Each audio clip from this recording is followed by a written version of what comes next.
Hi guys, શરણ મહાદેવ. કેમ છો અલા મિત્ર? બધા મજામાં જશો ને? તો આપણે છે ને સવારમાં નાહી ધોઈને ઘરનું અડધું ઘણું કામ કરી નાખ્યું છે. આજે આપણે છે ને આ બેડની સફાઈ કરવી છે, કેમ કે ગામડે બહુ ધૂળ ઉડે ને તો એક કાતરા મારે છે ને આ બધું બેડનું સાફ કરવું પડે, એટલી ધૂળ થઈ જાય. અહીંયા છે ને થોડું કામ પણ વધી જાય છે, કેમ કે ખુલ્લું બધું મેદાન છે ને તો બહુ ધૂળ આવે છે. અને આ મારા મોલુનો ફોટો છે, જો નાનો હતો ને આ ત્યારનો ફોટો છે. અને તોલુનો મોલુનો બેનો ભેગો હતો હોતે, પણ એ ખરાબ થઈ ગયો છે, તો હવે છે ને રિપેરિંગ થાય એમ નથી. અને ત્યારે હું મોટા મોબાઈલ વાપરતી ને એન્ડ્રોઈડ મોબાઈલ, તે મારા હસબન્ડના મોબાઈલમાં ફોટા હતા, એની પેન ડ્રાઈવ મને હાચવા આપી હતી ને તે પેન ડ્રાઈવ મારે કીધે કે ખોવાઈ ગઈ છે, તો હવે બેના ફોટા મારથી નીકળે એમ નથી. તો હવે આપણે છે ને ક્યાંક બહાર જઈશું ને એવું કરશું ને ત્યારે બેના ભેગા થોડાક ફોટા પડવી લઈશું કે યાદગીરી રહે ને એમ. તો જો આ બધું છે ને વાપરવું તો બહુ સારું લાગે છે. તમે જોઈ શકો છો કે આ બધું છે ને ડેકોરેશન મને ગમે બહુ બધી વસ્તુ રાખવી એમ, પણ એ સાફ કરવી પડે ને ત્યારે મને બહુ કંટાળો આવે, કેમ કે સાફ કરવામાં બહુ એટલે બહુ કેવડાવે અને વારે લાગે બધું સાફ કરતા, કેમ કે આપણે બધું એડજસ્ટ કરવું પડે ને હરખુંથી. એટલે તો ધૂળ હોય એટલે આપણે સફાઈ તો કરવી જ પડે, નહીં તો પાછા કોઈ આવે તેમ કે જો કેટલી બધી ધૂળ હતી, એમ કે ન કે આ બાયુની આદત હોય કહેવાની એમ.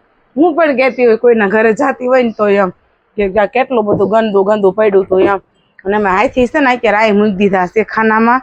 અહીંથી ઘણા રસ્તા મારા પાસે છે અને ખાનામાં અહીં મૂકી દીધા. શું લેવા કે મારા હસબન્ડને છે ને બિહારી તો પાછળથી મારે ખેંચવા પડે, તો કોઈને કોઈ ભરાય ને તો હાથી તૂટી જાય, કેમ કે છે ને જગ્યા રાખી છે અમે બેડ ઉપર. એટલે અમે છે ને જગ્યા રાખી બેડ ઉપર કે વાળવા ચોળવામાં સારું રહે. અને નીચે છે ને લાદી નથી, રોબો છે ને એટલે રોબામાં થોડું કેવડાવે, કેમ કે વસ્તુ હલે નહીં પછી એમ રોબામાં મૂકી હોય ને એ.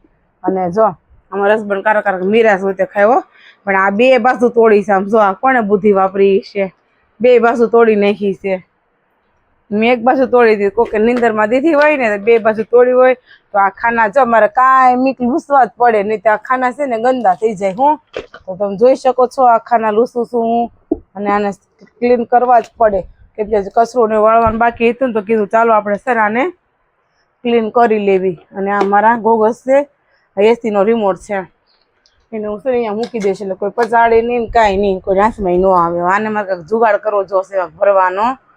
અને કોણ કોણ વેકેશન પડ્યું છે તો ગામડે એવા છે એ કોમેન્ટ કરજો, શેર કરજો અને મારી આઈડીને ફોલો કરજો, કેમ કે મારે છે ને વિડીયો આવે 1K તો છે, હવે મિલિયનમાં લઈ જવાના છે. તો તમારા બધાનો સાથ અને સપોર્ટની ફૂલ જરૂર છે, તો તમે બધા મને સપોર્ટ કરજો. અને કાકા આપણે પથારી હવે રેડી થઈ ગઈ છે. પેલા તમે જોયું હોત ને તો માથે બ્લેન્કેટ ને બધું બહુ બધું પડ્યું હતું, બધું મેં લઈ લીધું છે. જ્યારે ફરીથી ચાપટી છે એટલે માથે ઘર નહીં રહે એમ. તો આગળ કન્ટિન્યુ જોયા રાખજો મારા વિડીયો. તો અત્યારે જો સવારનો ઝાપટ ઝુપટ કરીને ત્યારે છે ને કપડાં હાકેલા થોડાક બાકી હતા, તો કપડાં હાકેલા આપણે બેસી ગયા છે. અને હવે પછી આપણે છે ને રસોઈ બનાવશું, કીધું થોડીક વાર આપણે આરામ કરી લેવી અને પછી છે ને આપણે રસોઈ બનાવશું. તો રસોઈમાં શું બનાવીએ હજી છે ને આમ કન્ફર્મ નથી કર્યું કે આજે મારે રસોઈમાં શું બનાવવાનું છે એમ. રસોઈ જે કરશું એની રેસીપી શેર કરશું.